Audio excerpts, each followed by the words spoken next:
NYDFS more eager than anyone for federal legislation, chief says. NYDFS Superintendent Adrienne Harris said any federal legislation should still keep a role for state regulators. The NYDFS superintendent said at a digital asset conference in Manhattan that federal crypto legislation is welcomed, but states should retain regulatory roles. New York's BitLicense has evolved and has been used as inspiration for other regulatory regimes around the world, like Singapore and the EU, the superintendent said.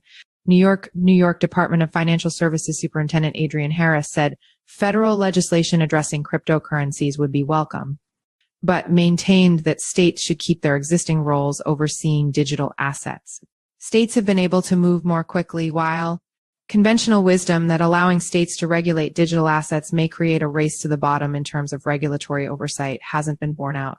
Harris said at the Digital Asset Compliance and Market Integrity Summit in Midtown Manhattan Wednesday, "We are maybe more eager than anyone to have a federal partner and to see federal legislation and regulation," Harris said. "I think it's really important that legislation gets passed, regulations get written, but it is still important that there is a role for the states." Harris said she was optimistic that the House and Senate might move legislation soon, saying NYDFS has spoken to both parties in both houses of the legislature over the past few years.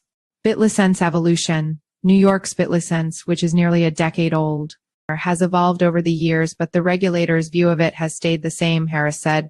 "I think our approach hasn't evolved that much. The approach was always about how do you sort of square these competing objectives of fostering innovation but protecting consumers and markets," she said. "And so that means you really have to stay abreast of developments in industry, but also be the cop on the beat and strike that balance." NYDFS has one of the world's largest crypto units, Harris said, with 60 full-time staffers dedicated to the crypto sector. Harris said the general public's views on the BitLicense have similarly become more accepting since its introduction, a change she called gratifying. Even federal lawmakers have pointed to the BitLicense as an example. That's not to say that it's perfect, right? There are some really valid critiques, both in terms of the rule and the way it has been operationalized, she said. But it's been so gratifying to see California, Illinois, Nebraska, and then the EU and Singapore. Everybody sort of takes pieces.